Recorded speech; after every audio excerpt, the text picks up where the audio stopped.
দেশ ও প্রবাস থেকে কালো জাদু তন্ত্রমন্ত্র এসকে চ্যানেলটি এই মুহূর্তে যারা দেখছেন সকলকে জানাই আন্তরিক প্রীতি ও শুভেচ্ছা, আন্তরিক ভালোবাসা।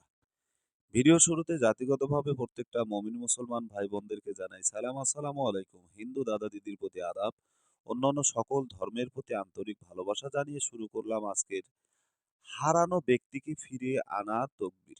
হারানো ব্যক্তি বলতে এখানে কি বোঝাচ্ছে বা কি বোঝাতে চাচ্ছি, এটা এখন আপনার বোঝার বিষয়। এই সমস্ত জিনিসগুলো নিয়ে অনেকে প্রশ্ন করেন বা প্রশ্ন করবেন। যাতে প্রশ্নটা আপনি না করতে পারেন, এই জন্য আমি প্রথমেই আপনাদেরকে বুঝিয়ে দিচ্ছি। আজকের যে নকশাটা আপনাদেরকে দেখাচ্ছি, এই যে নকশাটা দেখছেন, এই নকশাটা দিয়ে আপনি হারানো ব্যক্তিকে ফিরে পেতে পারবেন। হারানো ব্যক্তি কোন ব্যক্তি? যদি আপনার কোনো প্রেমিক বা প্রেমিকা হারিয়ে যায়, সে ব্যক্তিকে আপনি ফিরে পেতে পারেন। হারানো প্রেম ফিরে পাবেন। অথবা আপনার বাড়ি থেকে একজন ব্যক্তি হারিয়ে গেছে, তাকে ফিরে আনতে পারবেন। অথবা আপনার স্বামী আপনাকে না বলে কোথাও চলে গেছে, সে আর ফিরতেছে না। ঠিক আছে? আপনার স্ত্রী আপনাকে না বলে বাপের বাড়ি গেছে, সে চলে গেছে আর আসতেছে না। ও ব্যক্তিটাও হারানো ব্যক্তি। ঠিক আছে? ওর উপরেও কিন্তু এই তকবিরটা করতে পারবেন। আপনার ছেলে বা মেয়ে, সন্তানাদি বাড়ি থেকে রাগ করে চলে গেছে। আছে না এরকম? এরকম কিন্তু অনেক রহ এরকম ঘটনা ঘটে। ছেলে-মেয়ে বা বাড়ির পরিবারের যেকোনো একজন সদস্য রাগ করে মানে মন খারাপ করে যেকোনো কারণবশতে হয়তো একটা কারণবশত মানে কোথায় চলে গেছে সে আপনি নিজে জানেন না। সন্তানাদি এরকম হয়ে যায়। ধরেন একটা আপনার ছেলে একটা গাড়ি কিনতে চাইছে, একটা বাইক চাইছে। একটা সুজুকি জিক্সার কিনে দিতে হবে। আপনি দিতে পারেন নাই। বলছেন কয়েকদিন পরে দিব। ছেলে দেখেন রাগ করে চলে গেছে।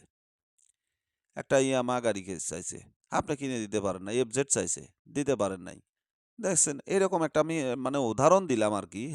বাস্তবতা অন্য কিছু হতে পারে। তো যাই হোক এরকম আমি একটা মানে আপনাকে একটা লজিক দিয়ে বুঝালাম আরকি। তো যাই হোক এই ধরনের মানুষকেও আপনি কিন্তু এই তাবিজের মাধ্যমে ফিরিয়ে আনতে পারবেন। 100% ফিরিয়ে আসতে বাধ্য হবে। প্রেমিক বা প্রেমিকা ভালো সম্পর্ক ছিল। হঠাৎ করে কি যে হয়ে গেল, মানে আপনাকে আর চিনছে না। হঠাৎ করে আপনাকে বেকআপ নাকি? বেকআপই তো বলেন না? এই বেকআপ করে দিছে। তারপরে কি বলে আরো কি আর বহুত কথাবার্তা আছে। আপনাকে মানে ব্লক করে দিছে, লাইফ থেকে একবারে বাতিল করে দিছে। এরকম মেলা কিছু আছে।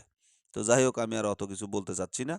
তো যার যে সমস্যাটা আছে অর্থাৎ হারিয়ে গেছে, প্রেম হারিয়ে গেছে, সন্তান হারিয়ে গেছে, স্বামী হারিয়ে গেছে, স্ত্রী হারিয়ে গেছে, পরিবারের লোকজন হারিয়ে গেছে অথবা আপনার সন্তানাদি রাগ করে বাসা থেকে চলে গেছে। আপনার জন্য এই তাবিজ। আপনাদের জন্য এই তাবিজ। ঠিক আছে? কি করবেন? যদি কোনো ব্যক্তি হারিয়ে যায়, অনেক খোঁজাখুঁজির পরেও যদি তাকে পাওয়া না যায়, তাহলে এই নকশাটির মাধ্যমে আঙ্গুল দ্বারা মাটিতে লিখে তাতে আঘাত করতে হবে। আঘাত করলে এতে আল্লাহর ইচ্ছায় সে ফিরে আসবে। নিজেই ফিরে আসবে ইনশাআল্লাহ। এটা কিন্তু অত্যন্ত কার্যকারী। এখন আসেন, এখানেই আছে মূল হাকিকত। এই যে নকশাটা আঘাত করা, এখানেই রয়েছে মূল হাকিকত। ঠিক আছে? নকশাটা আপনাকে এভাবে অঙ্কন করতে হবে। নকশাটা প্রথমত আপনি এইরকম একটা ৪ কোণা বিশিষ্ট একটা ঘর তৈরি করবেন। এরপরে এইরকম ৪ কোণা বিশিষ্ট একটা ঘর তৈরি করবেন। এরপরে মাঝখানে রেখাগুলো টেনে নিবেন। এরপরে মাথার আকৃতিটা দিবেন। এরপরে এই লেখাগুলো, এই যে উর্দু লেখাগুলো আছে এগুলো আপনাকে লিখে নিতে হবে। এরপরে অঙ্কে লেখাগুলো যেগুলো আছে সেগুলো আপনাকে লিখতে হবে। আমার কথাগুলো মনোযোগ দিয়ে শুনবেন। নিয়মটা যেন ভুল হয় না। ১ম এ এরকম ঘর বেষ্টনী করবেন, তারপরে এটা, তারপরে মাথা, তারপরে এই লেখাগুলো, এরপরে এই লেখাগুলো। এখন যখন এটা আকৃতি করবেন, তখন এখানে আঘাত যে করবেন, আপনি ঠিক এই জায়গাতে ছুরি আঘাত করবেন। ছুরি দিয়ে আঘাত করবেন। ধারালো চাকু দিয়ে আঘাত করবেন, সূচ দিয়ে আঘাত করবেন, লোহার সূচালো জিনিস দিয়ে আঘাত করবেন। আর বলবেন, অমুকের অন্তরে মারিলাম ঘা, অমুক যেন আমার বাসায় ফিরে চা। ঠিক আছে?